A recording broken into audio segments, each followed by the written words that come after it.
Certaines fois, on se dit que la mort n'arrivera jamais. Certaines fois, on se dit que la mort n'est qu'un lointain paysage que l'on peut abandonner. Certaines fois, on se dit que la mort, c'est la mort de notre passé. Certaines fois, on se dit que la mort n'est simplement qu'un lointain paysage enfoui dans notre mémoire, qui a été créé et repaix de souvenirs qui a été enfoui là-bas. On se dit que parfois la mort peut être la mort, et qu'il n'y a pas autre chose derrière. Pour certaines personnes, la mort c'est le froid. Pour certaines personnes, la mort c'est simplement le vide. Pour certaines personnes, la mort c'est quelque chose de compliqué. Pour certaines personnes, la mort c'est quelque chose de difficile. Pour certaines personnes, la mort c'est un début. Et pour certaines personnes, la mort c'est une fin. Pour moi, la mort c'est une lettre. J'ai reçu une lettre, je l'ai lue. Pour moi, la mort ce ne sont que des mots, des points, des virgules, des ponctuations, des lettres bien alignées, des mots bien choisis, des mots et des lettres, des paragraphes et des textes qui ont été écrits, choisis, soigneusement écrits à la plume, pour moi. Pour moi, la mort, c'est un texte. Pour moi, la mort, c'est la fin. La fin de cette personne, la fin de l'existence de cette personne, la fin de cette personne sur Terre. Mais la mort, pour moi, c'est surtout cette personne. À quoi a-t-elle pensé en dernier? Cette personne, à qui a-t-elle pensé en dernier? Quel a été son dernier repas? Quel a été le dernier goût qu'elle avait sur la langue? Quelle a été la dernière chose qu'elle a dite? Quelle a été la dernière chose qu'elle a vue? Quelle a été la dernière chose dont elle s'est souvenue? Quel a été son dernier souvenir? Quelle a été sa dernière sensation? Quelle a été sa dernière expérience sexuelle? Quelle a été la dernière personne à qui elle a serré la main? Quelle a été la dernière personne à qui elle a fait un câlin? Quel a été le dernier refuge dans lequel elle s'est réfugiée? Quelle a été la dernière maison dans laquelle elle s'est abritée? Pour moi, la mort, c'est surtout ça. La mort, ce n'est pas simplement mourir ou disparaître, c'est se demander, cette personne, à quoi a-t-elle vraiment pensé? A-t-elle vraiment pensé à la mort? A-t-elle vraiment pensé à partir? Ou alors est-elle partie simplement par un accident? Quand ma mère m'a écrit cette lettre, quand elle m'a écrit cette lettre que les mots étaient choisis, pour moi la mort, ça prenait tout son sens. Pour moi la mort n'était qu'une lettre. Une lettre de 200 mots, 200 pages, peut-être plus. Pour moi, ce n'était qu'une simple lettre, un simple papier à déplier, un endroit, du sang versé, un lieu, une mémoire, un souvenir. Pour moi, tout ce qu'expliquait cette lettre, c'était du sang versé, un endroit, un lieu, une maison, un foyer, une personne à choyer, à chérir, des souvenirs à se remémorer, des pages à tourner, des mots à lire, des ponctuations à respecter. Pour moi, c'était un bouquet de fleurs qu'on trempe dans l'eau. C'était un bouquet de fleurs qu'on met dans l'eau, qu'on laisse des années, au milieu d'une table, seul, dans une solitude énorme, abandonné à son sort, alors qu'on s'en préoccupait plus quand on l'a acheté, et quand on l'a fait chez le fleuriste, on s'en préoccupait plus. Mais le jour où il est arrivé dans son vase, le jour où on l'a posé sur la table, il s'est retrouvé seul. Pour moi, c'est quelque part une métaphore de la solitude. Après, on n'y prête plus attention. On passe devant, et de temps en temps, on regarde si une feuille ou deux est tombée à l'intérieur du vase. On regarde la couleur de l'eau qui commence à changer petit à petit. Les tiges qui commencent à devenir plus molles, alors qu'avant elles étaient beaucoup plus dures. Les aiguilles qu'on a coupées, si ce sont des roses, les aiguilles qu'on a coupées. Les feuilles qui sont tombées tout simplement de la tige. Les fleurs qui commencent à faner, les pétales qui commencent à tomber, à abandonner le navire et à plonger soit dans le vase, soit tout autour du vase sur la table. La table qui commence à sentir le parfum des fleurs. Pour moi, mourir, c'était plus la sensation d'abandon. Abandonner quelque chose, abandonner cette lettre, Abandonner ce livre que tu n'as plus lu depuis des années. Abandonner cette personne dont tu n'as pas parlé depuis des années. Mais la mort peut aussi anticiper les choses. La mort peut être des retrouvailles. Cette personne que tu as abandonnée depuis des années, tu peux la retrouver quelques années plus tard, différente. Elle peut avoir changé.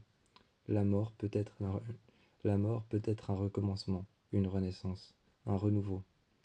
La mort peut être une deuxième étape, comme le deuxième chapitre d'un livre. Comme le deuxième chapitre d'un livre, comme le deuxième opus d'un film, comme le deuxième chapitre d'un livre. La mort peut être plusieurs choses à la fois. La mort chez nous, en Europe, chez nous, la mort est représentée par une faucheuse, avec un voile noir sur le visage, un voile d'ombre et d'obscurité. Elle est représentée par une femme ou un homme qui porte un voile noir, qui porte une grande cape noire, une sorte de voile noir qu'il porte sur son corps. Elle est représentée par quelqu'un de très maigre qui porte une faux, cet objet qu'on utilise dans les champs pour couper le maïs sarin. Représentant cette femme ou alors cet homme qui porte ce voile noir, ce voile de tissu sur lui, sur ses épaules, cachant son visage d'ombre et d'obscurité. La mort chez nous est représentée par ça. La mort chez les Européens. Chez les croyants, la mort est représentée par une tombe. La mort chez les Européens et chez les croyants. Chez les croyants, la mort est représentée par une tombe, représentée par une pierre tombale, représentée par un cercueil, représentée par le silence, représentée par le froid. Chez moi, dans ma maison, dans mon salon, la mort est représentée par une lettre. La mort est représentée par une suite de mots qui forment des phrases, par une suite de phrases qui forment des paragraphes, par une suite de textes qui forment un chapitre, par une suite de chapitres qui forment un livre, par une fin et un début, par un milieu et une intrigue, par du sang versé, par une personne morte, par les minutes qui s'écoulent au temps que j'ai mis à lire cette lettre, à finir les plusieurs chapitres qui étaient écrits, à une fin intrigante, qui me laisse à penser que le héros de l'histoire aurait peut-être pu rester vivant. Une fin intrigante qui me laisse à penser que si l'histoire avait changé, avait été écrite autrement, l'histoire aurait pu être beaucoup moins triste. Une fin qui me laisse des émotions, une fin qui ne me laisse pas assoiffé, assoiffé d'une suite, une fin qui me laisse dire que la mort, c'est juste la mort. C'était la lettre que j'avais reçue, c'était la lettre que j'avais lue. Pour certaines personnes, la mort, c'est ça.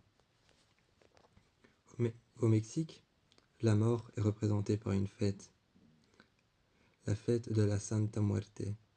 La Santa Muerte, la Sainte Mère des Morts, est une sorte de divinité, une divinité en même temps divine et en même temps obscure. Cette divinité, cette déesse, la Santa Muerte, au Mexique, au Brésil et dans tous les pays latins, l'Espagne et d'autres pays. Tous ces pays, la Santa Muerte est une représentation de la mort, une sorte de divinité qui veille sur vous une fois que vous nourrissez la terre. Les Mexicains et les Brésiliens, le jour de la Santa Muerte, vont dans les cercueils, vont dans les cimetières, dans les cercueils. Ils ouvrent les cercueils et font ce qu'on appelle ici des profanations. Ils profanent des cimetières, profanent des cercueils, ouvrent les cercueils, et lorsqu'on ouvre un cercueil, les secrets de cette personne à l'intérieur sont dévoilés au grand jour. Son corps est dévoilé au grand jour, son corps décomposé, la décomposition qui était en cours. La décomposition qui était en cours peut être pas finie. Les corps fraîchement décomposés sont ouverts à l'air libre, posés sur des coussins blancs sur lesquels on a posé leur tête, des coussins blancs à l'intérieur du cercueil, leur corps qui est installé. Comme des boîtes qu'on ouvre, comme une boîte à chaussures, on prend leurs crânes et on les décore. On les décore de peintures qu'on a faites avec les... On les décore de peintures qu'on a faites avec les pigments de la nature qu'on a pu trouver. Au pinceau, on les décore et toute la famille se met à décorer des crânes. Là-bas, c'est normal. Ici, ouvrir une tombe, c'est un délit. Tu te fais arrêter et tu te fais enfermer dans une cage. Ça revient au même. Ça revient au même, j'ai envie de dire. Ici, tu te fais arrêter si tu ouvres une tombe, que tu profanes un cimetière, que tu profanes un cercueil, que tu profanes une tombe. Finalement, tu te retrouves au même, tu te retrouves au même but. Tu te retrouves enfermé dans une cage, enfermé dans une boîte. Sauf que dans la cage dans laquelle tu vas te retrouver, quelqu'un te surveille. On dit souvent que lorsqu'on est enfermé dans un cercueil, que la personne est morte, elle est dans un monde meilleur. Mais je ne crois pas à ce principe. Je ne crois pas à cette idée. Je ne pense pas que la personne monte, que son âme sort de son corps, et qu'elle monte jusqu'à un endroit très beau dans le ciel plein de lumière, qu'elle rejoint toutes les personnes de sa famille, qu'ils vont être heureux et ensemble comme dans les contes de fées. Je ne crois pas à ce qu'un Dieu quelconque les surveille. Je ne crois pas à ce qu'un Dieu quelconque les juge de leurs erreurs, ou les absout de leurs erreurs. Je crois juste que quand tu meurs, tu meurs. Ensuite, tu te décomposes, plus vite ou plus lentement, selon ton âge ou selon ta taille. Tu es enfermé dans un cercueil. Les gens te pleurent et les gens repartent avec un vide. C'est tout ce dont je crois. Ma mère, mon père ou mes amis m'ont toujours dit que le pole dance s'appliquait uniquement aux femmes. Moi, quand je pensais au pole dance avant, je pensais aux femmes. Je pensais aux femmes vêtues d'un soutien-gorge et vêtues d'une culotte, avec des couleurs très rougeâtres, ou alors comme du rose, ou alors des couleurs très voyantes. Et j'imaginais genre une call girl, par exemple, tourner autour de sa barre, s'y accrocher avec des talons aiguilles. Souvent, c'est ce à quoi on pense quand on parle de pole dance. Mais le pole dance est une danse comme toutes les autres. Le pole dance est une danse comme le hip-hop. Le pole dance est une danse comme la valse, comme le slow. Comme la valse, le pole dance est une danse. La simple différence entre le slow, entre la valse et entre le hip-hop, c'est que pour faire de la pole dance, tu as besoin d'une barre de fer. Moi, quand j'astique ma barre de fer, quand je la nettoie, avec un chiffon, avec une vieille loque, je me dis qu'elle a besoin de plus. Pour moi, ma barre de fer, sur laquelle je m'entraîne, j'en ai même installé une dans ma chambre. Pour moi, ma barre de fer, c'est plus qu'une barre de fer. C'est un pilier sur lequel je peux m'accrocher. Quand je danse, je ne fais pas que danser, je m'accroche à elle. C'est comme si quand je mettais ma main ou mon pied, que je m'y accrochais et que je me sentais voltiger la tête en bas. Quand je me sens voltiger la tête en bas, c'est comme si ma main accrochée à cette barre, quand je sens mon poignet, mes mains et mon poing serré contre cette barre. C'est comme si je sentais toutes mes émotions, toutes mes mauvaises émotions, toutes mes mauvaises pensées, tout ce que j'ai eu envie de dire aux personnes qui disaient que ça ne s'appliquait qu'aux femmes, tous mes amis qui m'ont dit que j'étais complètement fou lorsque je voulais faire du pole dance. C'était comme si tout ce que je sentais et que j'avais envie de leur dire ou de leur faire disparaissait d'un seul coup. On dit souvent cette expression de quelqu'un qui est fort, de quelqu'un qui est puissant, de quelqu'un qui est fort et puissant, émotionnellement parlant, et qui a une stabilité, de fer. Ces personnes qui ont une poigne de fer, ces personnes qui ont une stabilité de fer, ces personnes qui émotionnellement sont stables, et ces personnes vers qui tu pourras toujours te tourner.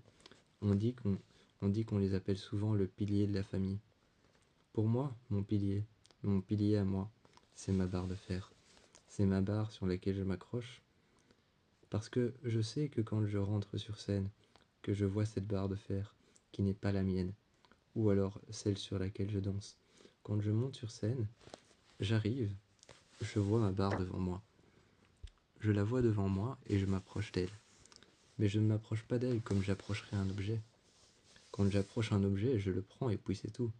Là, j'approche ma barre je l'apprivoise, je tourne autour un petit peu, comme je tournerais autour d'une personne, à qui je voulais parler. C'est comme si ma barre avait un visage. C'est comme si ma barre de métal avait un visage, comme si ce visage me parlait, comme si elle aussi m'apprivoisait, mais que c'était elle qui m'attendait sur scène, qu'elle me disait de monter et de me montrer tel que je suis devant les autres. J'apprivoise ma barre, je la vois, et chaque fois qu'elle est nettoyée et que je peux voir mon reflet un peu flouté dans ma barre de métal, je me dis que c'est le plus beau moment de ma vie. Ensuite, je vais dans les vestiaires. Là, quand je m'habille, ce n'est pas simplement s'habiller comme tous les matins quand tu vas à l'école, que tu remplis ton sac avec ta trousse et avec tes devoirs, avec tes carnets. Ce n'est pas la même chose, c'est plus une sorte de renaissance, une sorte de transcendance. J'ai l'impression de me transcender, j'ai l'impression de devenir quelqu'un d'autre. Quand je mets ce t-shirt, quand je mets ce t-shirt noir très moulant, qui moule ma silhouette, moule les formes de mon corps, moule mes pectoraux et mes bras. Quand je mets ce t-shirt à manches courtes, un t-shirt noir, quand je mets ce boxer noir, que on m'apporte, qu'on m'apporte des diamants, des petits diamants tout petits, que je colle au niveau de mes arcades sourcilières, quand on m'apporte un maquillage très fin mais transparent, qui n'apparaît qu'à la lumière, quand on apporte de la peinture qu'on m'étale sur le corps, quand on m'apporte de la peinture fluorescente qu'on m'étale sur le corps, que je sens la peinture froide, je sais que je deviens quelqu'un d'autre. C'est comme un oiseau, c'est comme un oisillon, qui casserait la coquille de son œuf, et qui sortirait. Encore tout mouillé, il commencerait à regarder le jour. C'est la même chose.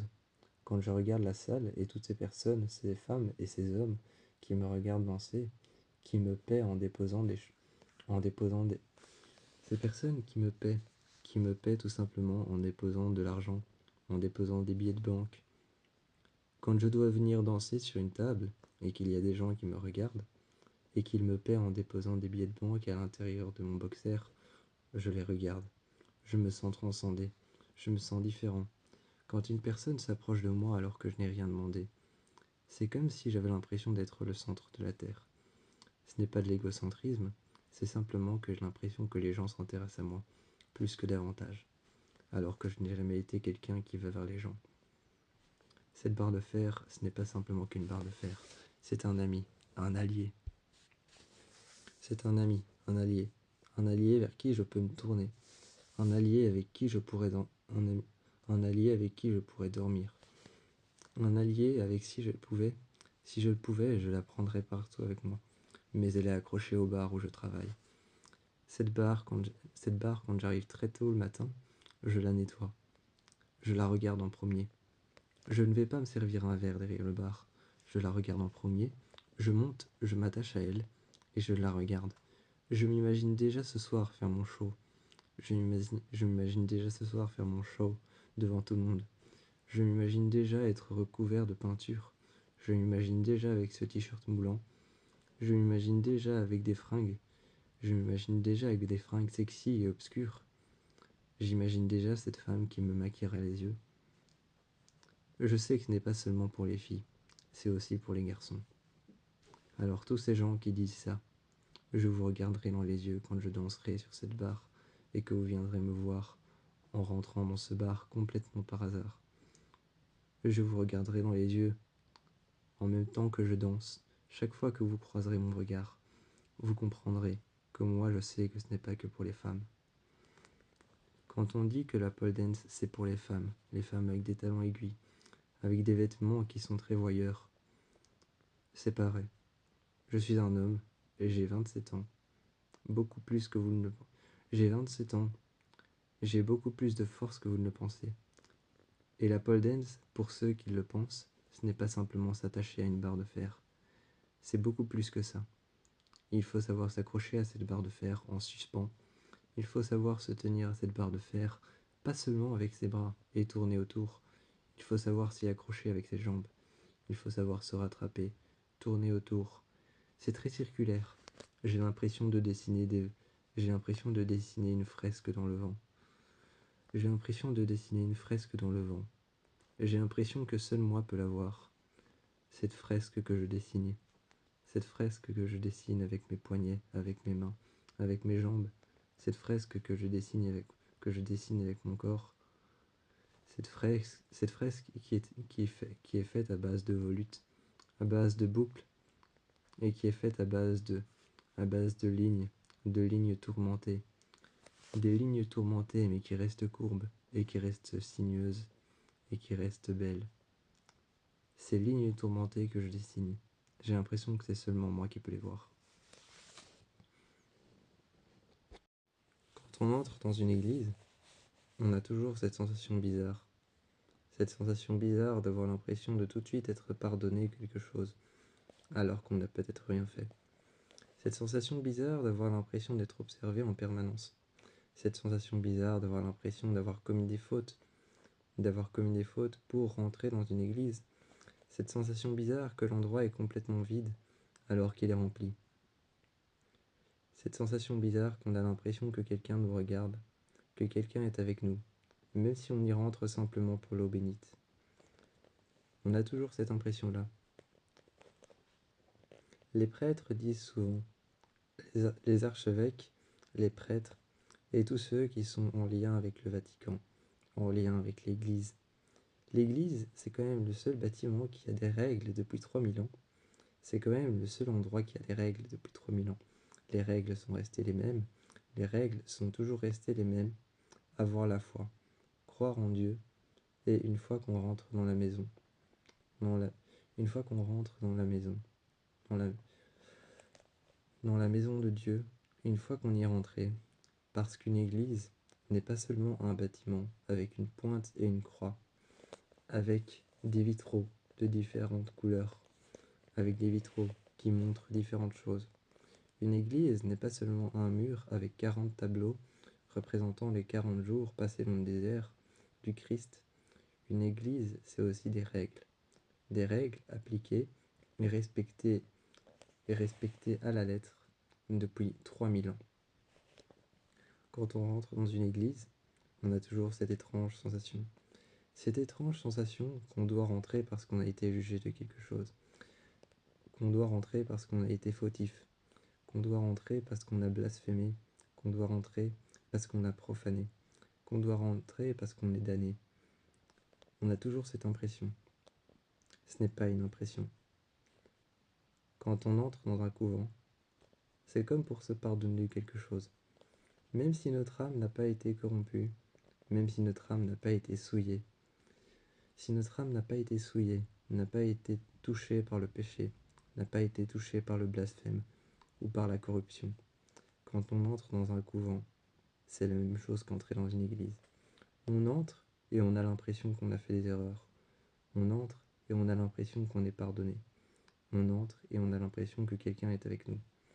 Pourtant, quand on regarde partout dans un couvent, la seule chose qu'on y trouve, ce sont des sœurs. La seule chose qu'on y trouve, ce sont des croix, des reliques, des réceptacles. On y trouve des réceptacles, des reliques. On y trouve des tapis, des pierres saintes. On y trouve beaucoup de choses.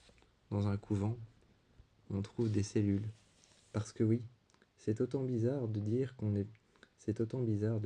est marié à Dieu, qu'on vit ensemble en communauté avec des sœurs et avec des prêtres dans un couvent, et qu'on vit chacun tout seul de son côté, qu'on mange ensemble, qu'on boit ensemble, qu'on vit ensemble, qu'on participe aux tâches ménagères, qu'on participe aux tâches autour du couvent, qu'on participe au jardin, au potager, qu'on participe au jardin dehors, qu'on participe à la messe de midi, et qu'on participe à la messe le soir, à la prière le matin, à la prière le soir, qu'on participe à tout ça ensemble.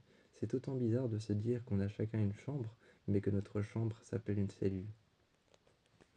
Notre chambre s'appelle une cellule, un endroit dans lequel on est emprisonné, un endroit dans lequel on purge sa peine, un endroit dans lequel on pardonne ses fautes, un endroit dans lequel on expie ses péchés. C'est autant bizarre d'appeler une chambre pour des sœurs qui sont mariées à Dieu, qui ne commettront jamais une seule erreur. C'est autant bizarre d'appeler ça une cellule, notre chambre. On appelait ça une cellule. alors que dans une prison, la chambre d'un détenu, ça s'appelle une cellule. On est détenu dans une cellule, on est retenu captif dans une cellule. Dans une cellule, on essaye de se remettre de nos erreurs, on essaye de se remettre de nos erreurs passées, on essaye de se pardonner.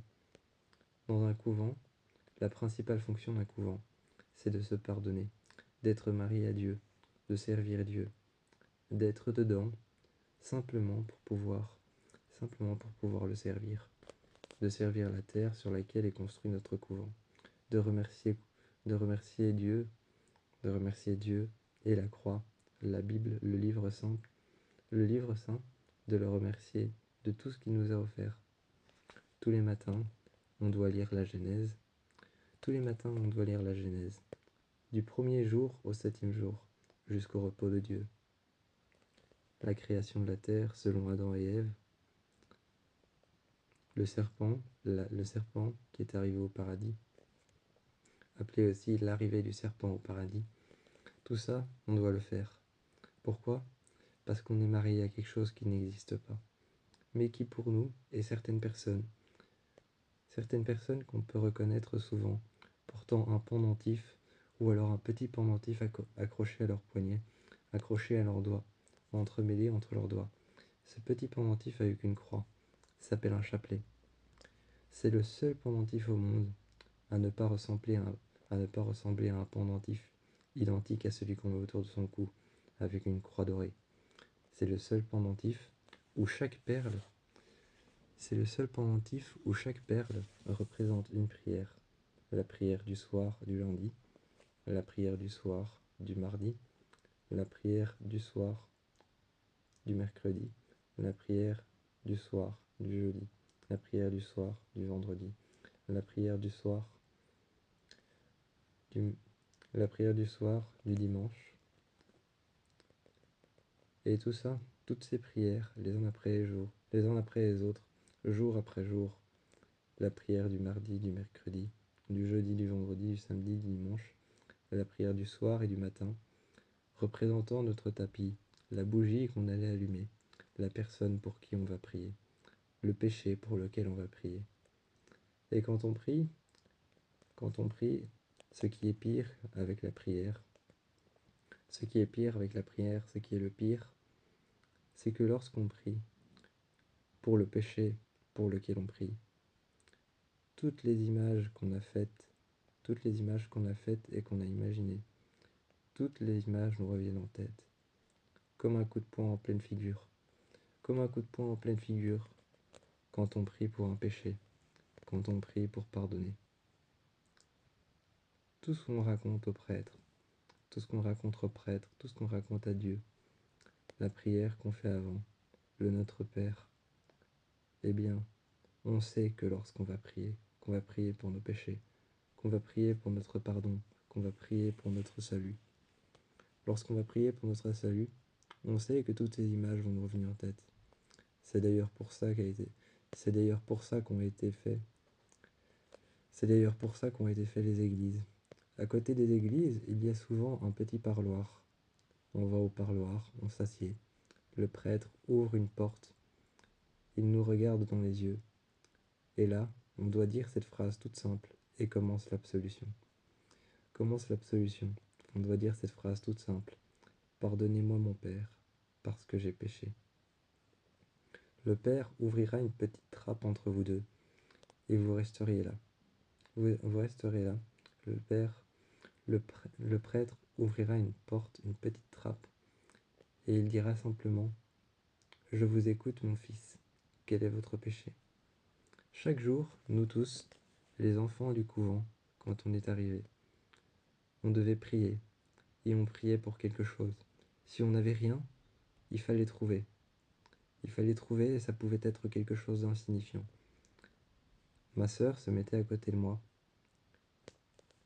L'une des sœurs se mettait à côté de moi. Ma sœur se mettait à côté de moi, elle me regardait. Avec son vêtement noir et avec son vêtement blanc, elle me regardait avec son chapelet à la main avec son médaillon en forme de croix. Elle me regardait et elle me disait « Si tu n'as pas de péché à absoudre cette nuit, prie pour quelque chose d'insignifiant. Alors je priais, parce que je n'avais pas tout mangé, parce que je n'avais pas mangé la nourriture que Dieu avait mise sur la table.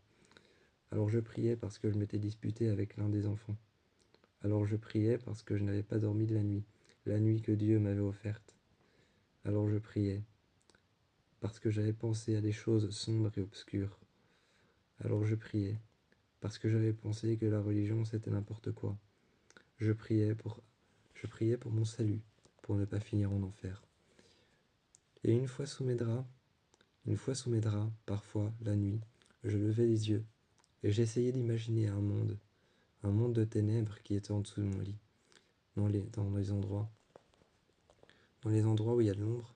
J'essayais d'imaginer un endroit d'ombre et de ténèbres, l'enfer.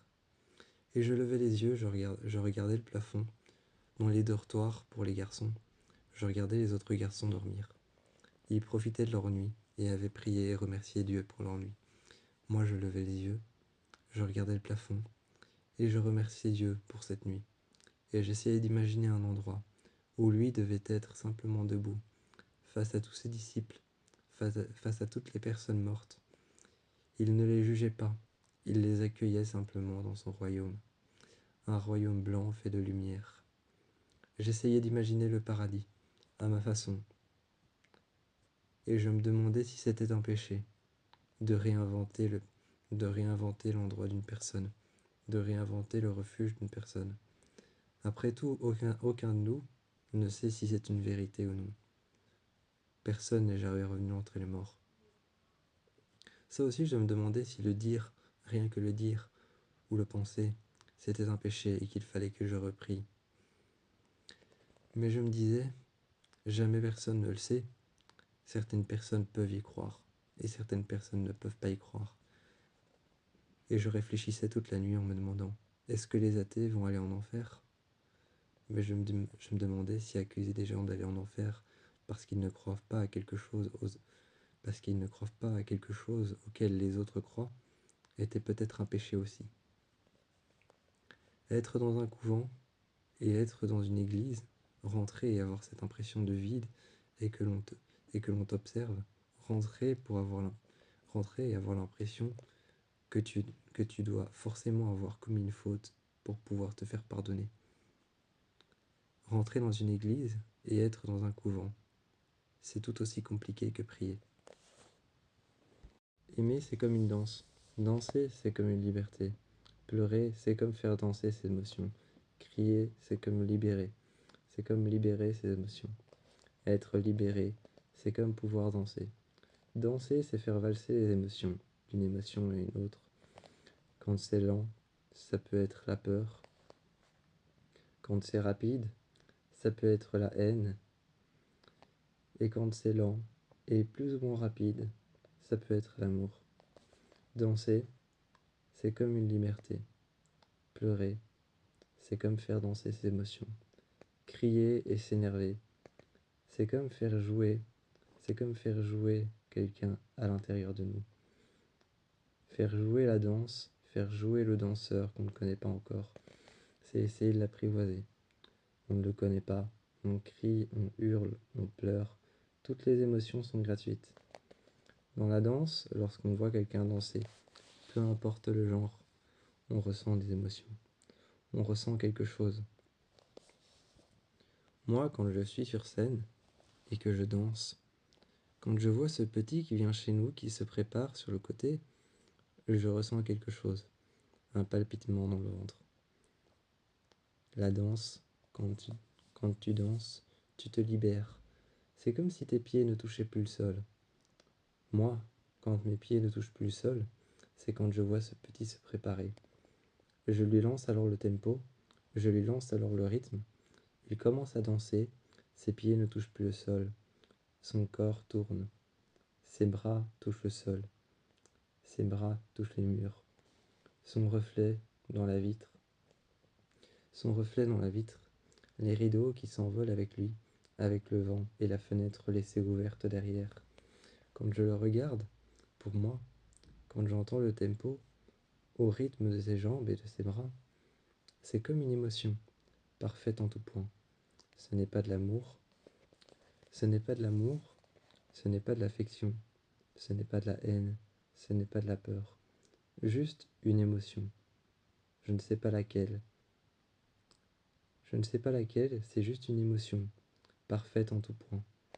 Comme si on avait dessiné un carré, comme si on avait dessiné un triangle, comme si on avait dessiné une forme géométrique et qu'on avait mesuré tous les points avant de tracer les lignes. Que les lignes, on les avait mesurées aussi. C'est une émotion parfaite en tout point. C'est comme si on avait tracé un carré, on en avait mesuré les angles pour pouvoir à l'intérieur y placer un cercle. C'est une sorte de cercle vicieux quelque part. Plus tu danses, plus tu es libéré. Plus tu danses, plus tu ressens. Plus tu apprivoises ce danseur à l'intérieur de toi, alors que tu étais sûr que quand tu étais jeune, tu ne savais pas danser, alors qu'aujourd'hui la seule danse que tu maîtrises, c'est celle que tu encourages, celle que tu nourris quand tu es sur scène.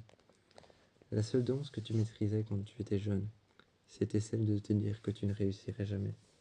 La seule danse qu'aujourd'hui que tu maîtrises, c'est celle de mettre tes vêtements, de mettre tes chaussures de danse, de mettre, de mettre le vêtement que tu mets d'habitude pour danser. Ça peut être un vieux t-shirt, ça peut être un simple training blanc ou alors un training noir. Des chaussettes grises que tu installes sur tes pieds, des sortes de chaussettes grises que tu installes sur tes tibias pour ne pas te faire mal et pour ne pas blesser, pour faire un mouvement au sol et faire glisser ton tibia sur le sol. Eh bien, c'est une danse que tu maîtrises. C'est une danse. Tu fais danser tes bras le long de tes jambes, tu fais danser tes bras le long de tes tibias, et tu fais glisser tes jambes au sol. Tu te fais glisser sur le sol, telle une feuille qui atterrirait par terre, telle une feuille qui aurait décidé en automne de tomber de sa branche, de tomber par terre, d'atterrir ensuite par terre. C'est une danse que tu maîtrises, une danse que tu apprivoises. Tu apprivoises l'ancien toi, et tu le pousses sur le devant de la scène. Tu le pousses sous les spots, et tu le pousses à rester sur sa marque. Une fois qu'il reste sur sa marque, il prend des libertés. Il a compris qu'il était sur scène. Il a compris qu'il devait danser. Il danse au rythme du tempo. Si le tempo est lent, il va danser plus lentement. Si le tempo est rapide, les gestes seront plus rapides.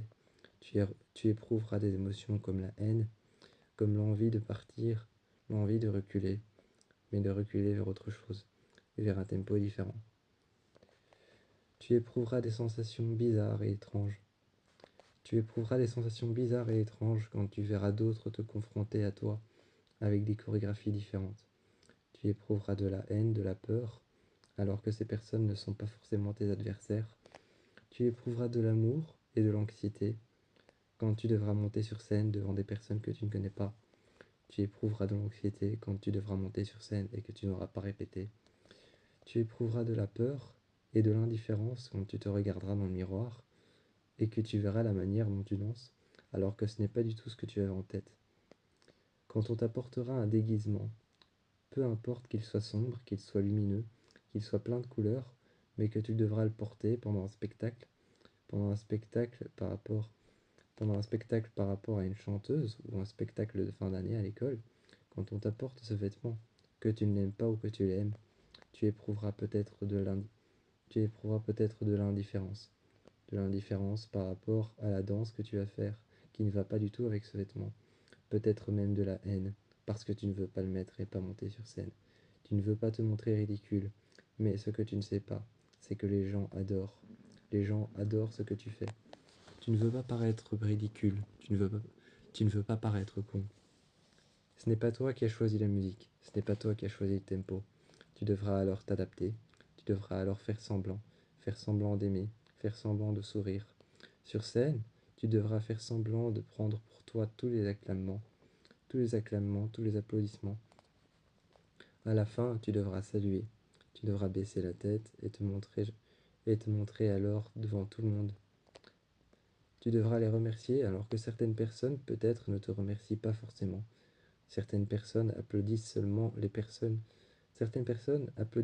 la régie, les gens qui ont tout installé, qui ont fabriqué le spectacle. Peut-être que les personnes n'applaudissent pas les danseurs, mais le chorégraphe.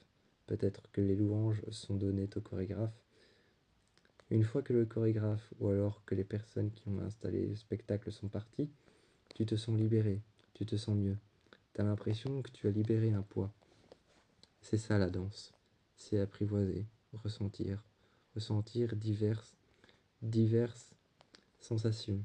À chaque fois que tu vois un adversaire, à chaque fois que tu vois une pièce de théâtre, à chaque fois que tu vois quelque part un endroit sur lequel tu peux danser et que tu danses avec quelqu'un que tu n'aimes pas forcément ou que tu ne connais pas forcément. La danse, c'est ça. C'est accepter de sentir différentes choses, accepter les autres et sentir qu'à l'intérieur de toi, tu dois aider ce petit toi-même, ce petit toi qui te parle, tu dois l'aider à danser, à se libérer de tensions qui peuvent faire un poids sur tes épaules. Quand tu danses, tu bouges beaucoup. Ces choses n'ont plus à prendre appui sur tes épaules. Elles partent, elles s'envolent, elles tombent par terre. Et quand tu danses, tu ne les ramasses pas. Tu les laisses là, où tu les as laissées, où elles sont tombées. Et ces choses ne remontent pas. Si tu continues à danser, que tu suis le tempo et le rythme, que tu écoutes les chansons et les paroles, peu importe que ça parle de rupture ou d'amour, peu importe que ça parle de mort ou de guerre, que ça parle de malédiction, peu importe la chanson, tant que tu écoutes le rythme, tu te sentiras bien. C'est quand même énormément étrange que tout le monde autour de moi n'arrête pas de me demander « Est-ce que tu ne te sens pas un petit peu seul ?» J'ai dit à tout le monde que je travaillais dans un hôpital la nuit, et tout le monde a toujours dit la même chose. Est-ce que tu ne te sens pas seul la nuit? Est-ce que c'est pas un travail un petit peu solitaire et ingrat? Je les ai regardés, et j'avais juste envie de dire « Comment ça, solitaire et ingrat ?» Ce n'est pas un travail solitaire et ingrat. Tout le monde, à chaque fois, quand on travaille la nuit dans un hôpital, pense qu'on ne travaille pas, qu'on surveille simplement des corps allongés qui dorment et qui rêvent. Et je ne me sens pas seul, non, parce que j'ai cette impression étrange. J'ai cette impression étrange et très particulière que les rêves de tout le monde, que les rêves de toutes les personnes, que ce soit des vieilles personnes sous respirateur, que ce soit des personnes dans le coma depuis des années, que ce soit des jeunes enfants qui sont en train de dormir, que ce soit de tout jeunes enfants, ou voire même des enfants en couveuse qui viennent de naître il y a quelques jours. Quand je suis dans l'hôpital la nuit, en service de nuit, je n'ai pas l'impression d'être seul. J'ai juste l'impression de surveiller des gens qui ont besoin d'être surveillés, des gens qui ont besoin d'aide la nuit, des gens qui peut-être ont des problèmes respiratoires, des gens qui peut-être ont mal la nuit, mal à la tête, mal au cœur, qui veulent parler, et je suis là pour ça. Je ne m'embête pas la nuit, hein. Je ne rôde pas dans les couloirs, seul, entre portes et fenêtres. Je ne rôde pas à l'intérieur de l'hôpital, entre couloirs et fenêtres. Je ne rejoins pas le bureau. Toutes les heures, je ne rejoins pas le bureau simplement pour regarder quelques dossiers sur l'ordinateur. Non, je marche avec une lampe de poche, je descends, je vais au -1, au +1, je surveille l'hôpital, je vais à plusieurs endroits différents et je surveille l'hôpital. Parfois, je vais simplement au numéro 3, là où les enfants sont mis. Là où les enfants sont mis dans les chambres, je surveille ces enfants, parfois j'entre dans leur chambre, j'ouvre la porte, j'entrouvre, ou alors j'entrouvre la porte. Je regarde ces enfants qui dorment. Certains dorment face au mur, certains dorment face à la fenêtre. Certains dorment avec la couverture au niveau de leurs chevilles. Certains dorment avec la couverture à moitié mise sur la moitié de leur torse. Certains dorment avec la couverture mise jusqu'aux épaules. Certains dorment même complètement avec la couverture, avec le visage sous la couverture. Certains enfants dorment sans la couverture. Certains enfants dorment de manière rassurante, contre le mur, avec la fraîcheur du mur. Certains enfants dorment avec une main qui tombe du lit, et je trouve ça mignon. Je les regarde, mais non, je ne me sens pas seul. Je suis avec des gens. Ces gens ont besoin de moi la nuit. Ces gens ont besoin de moi. Ils me demandent des choses. Ils me demandent s'ils peuvent avoir un calmant pour calmer leurs maux de tête. Certaines personnes me demandent s'ils peuvent simplement allumer ou éteindre une lumière. Et je suis là pour des choses insignifiantes, mais ces choses insignifiantes paraissent être énormément grandes. Les seuls moments les plus horribles quand je suis là-bas, c'est la peur d'entendre un jour que impatient sous respiration ou dans le coma, la peur d'entendre que la machine à côté de lui se mette à ne plus biper. Cette peur est intense, cette peur est énorme. Elle me pèse sur le cœur, c'est vrai, mais je ne suis pas seul. Je ne suis pas seul, les enfants souvent me demandent moi pour parler. Les enfants souvent, au lieu de demander un psychologue, demandent simplement à ce que je vienne dans leur chambre. Ils demandent à parler et me parlent. Je reste assis sur leur lit. Je reste assis sur leur lit pendant peut-être quelques heures, pendant des heures, et on parle. On parle de choses qu'ils ont envie de parler. Le problème des enfants, c'est des problèmes simples. C'est ça qui est problématique. C'est ça qui est problématique avec les problèmes des adultes. C'est que ce sont des problèmes compliqués. Ce sont des problèmes financiers. Ce sont des problèmes financiers, des problèmes de rupture, des problèmes d'amour, tandis que les enfants ont des problèmes simples. Les enfants ont des problèmes simples. C'est ça le problème quand je vais chez les adultes. C'est qu'ils me parlent de choses financières. Ils me parlent de choses financières, de rupture, d'amour, de conversation entre adultes qui est mal tournée. Des choses auxquelles je me désintéresse totalement. Tandis que les enfants sont plus simples. Ils me posent des questions simples, comme par exemple, pourquoi est-ce que je fais ce métier?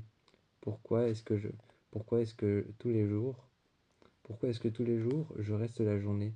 Pourquoi est-ce qu'on me voit la journée et aussi la nuit? Pourquoi est-ce que parfois je vais dans le bureau et je n'en sors pas pendant des heures? Les questions des enfants sont simples, tandis que celles des adultes sont pesantes et énervantes. C'est pour ça que je reste plus souvent chez les enfants. Mais chez les enfants, la peur la plus atroce, c'est d'entendre un moment cette même machine qui arrête de biper. Parce que certains enfants ont simplement un bracelet et sont couchés sur leur lit et peuvent bouger autant qu'ils veulent. Certains enfants sont accrochés. Certains enfants sont accrochés en intraveineuse. D'autres enfants portent sur eux un casque. D'autres enfants portent sur eux un casque et passent des examens. D'autres enfants, eux, sont un petit peu plus terrifiés à l'idée de rester seuls. Je reste souvent avec eux, ou alors parfois je dors une minute ou deux avec eux, ensuite je repars travailler. Certains enfants, eux, dorment déjà et je laisse leur porte fermée. Donc non, je ne me sens pas seul. Parfois je descends à minuit à la cafétéria. C'est une cafétéria ouverte 7 jours sur 7. Je descends, je me commande à manger. Je mange seul, ou alors de temps en temps un collègue qui travaille chez les adultes ou qui travaille à la morgue me rejoint et mange avec moi. On parle ensemble de tout et n'importe quoi. J'avoue que c'est très bizarre quand tu travailles au niveau où les enfants sont tous mis dans leur chambre. Au niveau des enfants, au niveau pédiatrique, c'est très bizarre de commencer à partir manger à minuit et de parler avec une collègue qui travaille à la morgue. Elle te parle des cadavres qu'elle autopsie, elle te parle des cadavres qu'elle surveille, des dossiers des personnes mortes, alors que toi, il y a 5 minutes, tu étais entouré de petites âmes vivantes qui sont toutes en train de rêver. Tu étais en train d'imaginer un nuage de rêves différents s'entrechoquer au-dessus de toi, de pouvoir les regarder et de pouvoir les lire comme des dossiers. Alors que elle, à la morgue, les personnes sont bel et bien mortes, toutes. Elle me parle de ses frigos, elle me parle de ses dossiers. Oui, c'est étrange, mais quand je remonte au niveau pédiatrique, des enfants parfois ont besoin de moi. Quand je vois clignoter dans le bureau cette petite lumière verte, jaune et rouge, et que je pars dans cette chambre, que je vois un numéro à côté de cette petite lumière verte, jaune et rouge, je vais dans cette chambre, je parle à l'enfant, ou alors je lui donne le médicament qu'il a besoin. ou alors je régule la machine qui était en train de faire du bruit.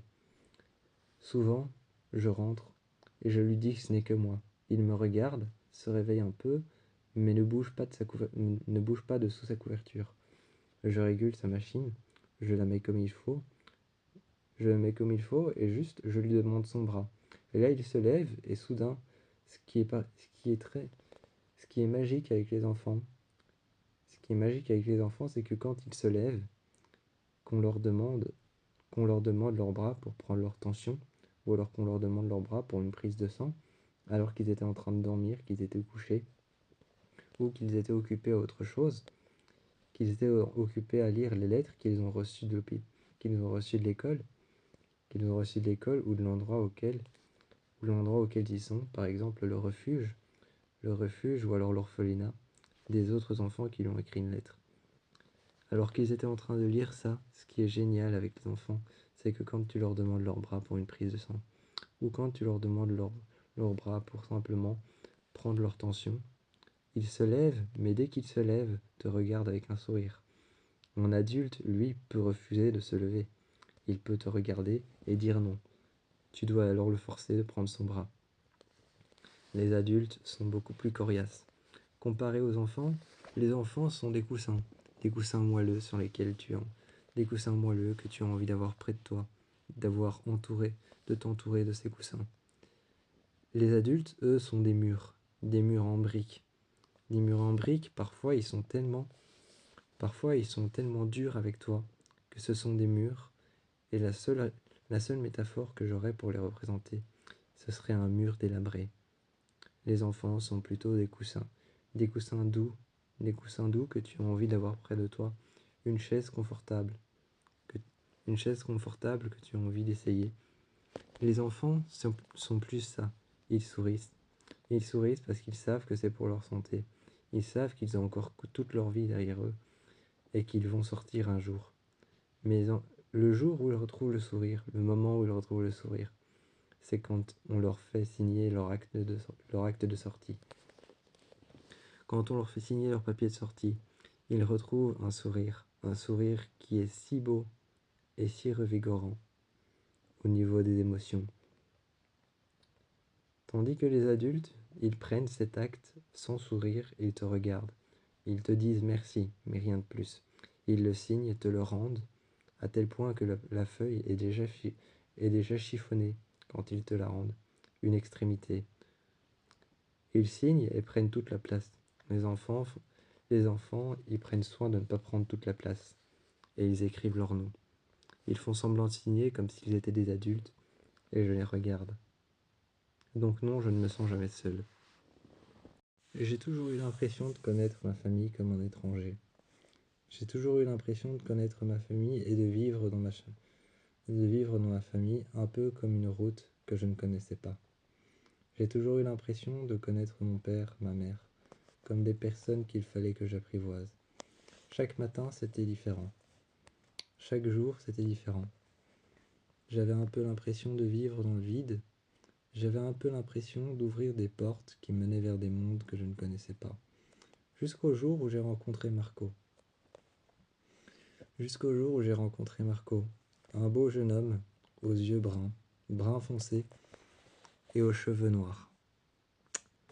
Pas des cheveux bruns foncés très foncés, simplement des cheveux noirs, vraiment noirs. Je me suis dit que c'était particulier, que c'était rare, mais pas impossible. Je l'ai vu et ce jour-là, je suis tombé réellement amoureux de lui.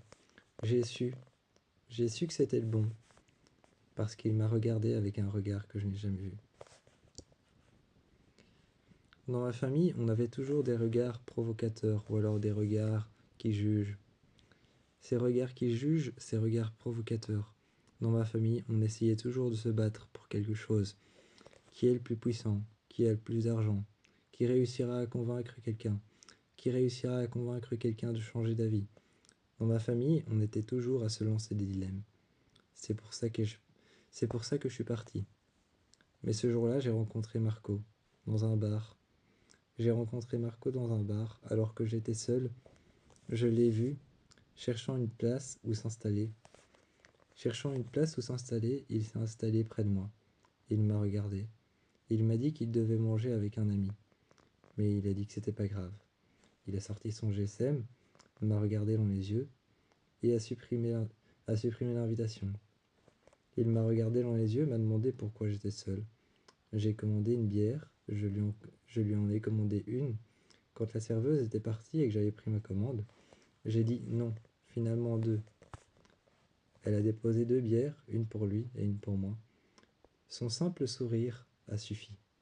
Son simple sourire et son simple regard, un regard noir, mais qui paraissait tellement gentil. C'était pas le genre de regard noir comme des regards menaçants. C'était plutôt un regard noir, sombre, mais qui paraissait tellement gentil, qui paraissait tellement affectueux et amical. Quand il m'a regardé, il a levé les yeux. Moi j'étais obsédé par ses cheveux noirs.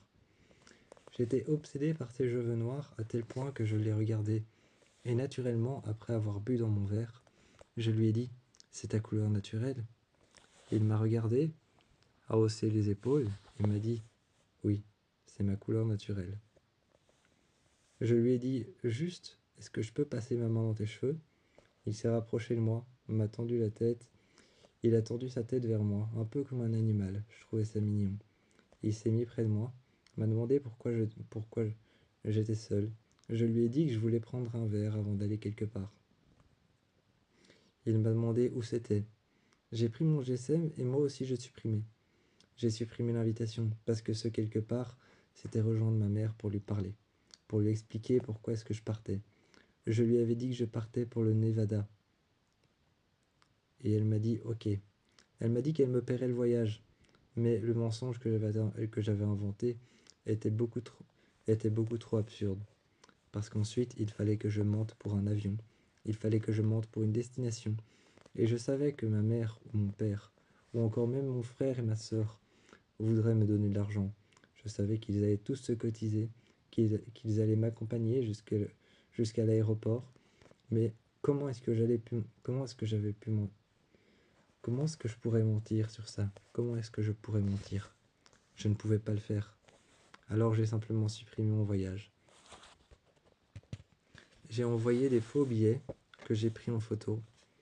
J'ai envoyé des faux billets que j'ai pris en photo sur le compte internet de cette société aérienne. Cette société aérienne dans laquelle j'allais aller, j'ai pris une photo des billets pour avion. Et ensuite, je les ai envoyés en disant que je les avais supprimés, que je ne partirais plus. Ma mère m'avait dit « Mais tu m'avais dit que tu les avais commandés » en m'envoyant un message. Je lui ai répondu « Non, je ne les ai pas commandés. Je t'ai dit que je partais au Nevada, pas que j'avais commandé les billets. Sinon, je te les aurais montrés. Je les aurais glissés lentement sur la table à côté du vase de roses blanches et je les aurais glissés juste devant toi pour que tu les prennes. Tu les aurais pris et tu les aurais posés sur le plan de table au mieux. Au mieux, tu les aurais déposés sur le centre de table et le plan de table. Tu m'aurais regardé et tu m'aurais demandé combien de temps d'heures de vol. Tu m'aurais posé des questions sur le voyage, mais on n'a pas fait ça. Je t'ai dit que je partais et que c'était indiscutable. On en a discuté peut-être pendant 2 minutes, mais on n'en a pas vraiment discuté. Et j'ai répondu à toutes tes questions. Ensuite, tu as dit que tu me donnerais de l'argent, parce que j'avais parlé d'un voyage. Donc tu avais compris qu'il s'agissait d'un vol en avion. Le Nevada, c'était loin. Alors j'ai supprimé. J'ai été sur le site internet de la société aérienne. J'ai regardé un numéro d'avion. Je t'ai envoyé un numéro d'avion et l'avion que j'allais prendre. Un 747, première classe. Je t'ai envoyé la photo de mon siège, enfin une photo d'un siège que j'avais trouvé, la place que j'avais dans l'avion, et je t'ai envoyé les heures de vol. J'ai dit que tout avait été supprimé en plusieurs messages et en plusieurs images que j'avais envoyées. Je t'ai dit que tout avait été supprimé. Tu m'as répondu pourquoi. Tu as voulu m'appeler, tu m'as appelé, j'ai vu mon GSM vibrer à côté, mais j'ai regardé Marco. J'ai regardé ses yeux. Quand il tournait les yeux et qu'il tournait vers le soleil, ses yeux brillaient, ils pétillaient, et il y avait plusieurs lumières visibles dans son iris. Je me demandais s'il était hétérochrome. Il m'a regardé et a dit comment ça? Je lui ai dit quand tu tournes la tête, tes yeux sont bruns. Tes yeux sont brun foncé, mais avec des lumières à l'intérieur.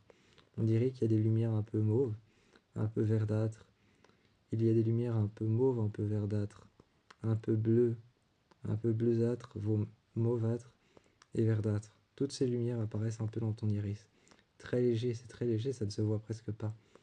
Tandis que quand tu te remets en face de moi, que tu me regardes droit dans les yeux, je vois tes yeux bruns foncés, mais très foncés.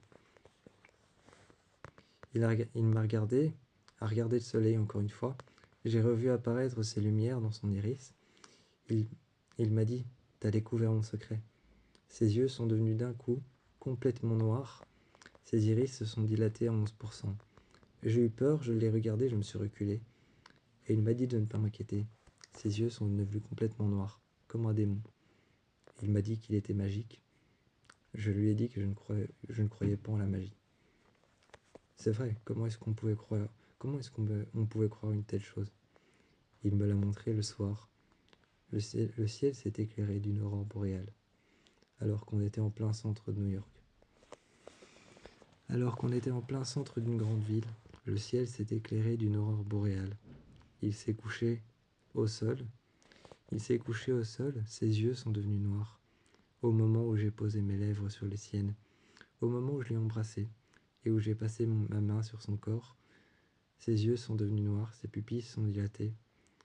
Je l'ai regardé et je lui ai dit « tes yeux ». Il s'est caché les yeux et a dit « je suis désolé, ça me fait ça à chaque fois ». Je l'ai regardé et je lui ai dit « non, c'est pas grave, laisse-les ». Parce que dans son regard des yeux noirs, ses yeux qui devenaient noirs, ses pupilles qui se sont dilatées, dans ses yeux noirs comme ceux d'un démon qu'on voit à la télé dans les films d'horreur de possession. Et bien dans ces yeux noirs, je pouvais apercevoir mon visage, je pouvais apercevoir la couleur de mes yeux, et je pouvais apercevoir la luminosité de toute la ville qui nous encerclait, tel un simple cercle. On était couchés sur le sol, dans l'herbe. Avec ses mains, il a écarté les nuages et m'a montré une aurore boréale. Il a fait apparaître des pentagrammes et des symboles dans le ciel. Il me les a montrés. Il a commencé à bouger ces symboles. Il y avait un cercle avec des numéros qui avaient l'air d'être des chiffres romains. Un autre cercle avec plein de symboles qui étaient dessinés en spirale. Ensuite, un autre cercle avec à l'intérieur une lumière mauvâtre, bleuâtre et verdâtre. Il avait une petite bestiole qui savait se rendre invisible. Une sorte de petit dragon avec des bois de cerf, des petites antennes. Et ce petit dragon se frottait à lui. Il frottait ses antennes, et ses antennes devenaient lumineuses. Elle faisait des petits ronronnements, comme un chat. Elle me regardait et elle devenait invisible. Elle s'appelait Kena. C'était un petit dragon magique. Je lui ai demandé une question. Je lui ai posé une question. Quand je lui ai demandé ça, je me sentais un peu ridicule et con. Je lui ai demandé est-ce que tu viens d'un monde magique, une sorte de portail parallèle entre deux mondes, ou est-ce que tu viens, comme dans les fictions, d'un royaume, autre part? Il m'a regardé, s'est tourné et m'a dit non, pas du tout. Je suis humain comme toi et moi, comme tout le monde. On est resté là longtemps et il m'a parlé longtemps du monde magique. C'était presque surréaliste, même si j'avoue que je croyais un peu au multivers, qui était à peu près la même théorie. Quand on est reparti, on est allé chez moi, je me suis couché dans mon lit. J'ai retiré mon sweat, mon t-shirt, je me suis couché. Et une fois dans le lit, avec mon jeans, je me suis couché, j'ai mis alors simplement la couverture un petit peu au-dessus de mes chevilles. Je n'avais pas retiré mes chaussures qui étaient pleines de terre. Donc les draps de mon lit qui étaient blancs étaient couverts de terre, tout au bout du lit. Tout au pied du lit, ils étaient couverts de terre, les draps blancs. Lui, il s'est mis contre moi. Quand il se mettait contre moi, je sentais un frisson froid qui me traversait la colonne vertébrale, les côtes et le bas-ventre.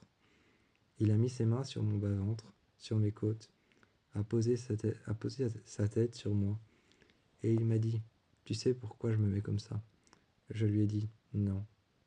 Et il m'a dit quand je me mets comme ça, j'arrive à sentir les moindres fibres de ton corps, les moindres nerfs, le sang qui coule dans tes veines, les moindres nerfs des fibres de ta peau. J'arrive à sentir tout, même ton cœur qui bat, même ta respiration lente au fur et à mesure que tu t'endors.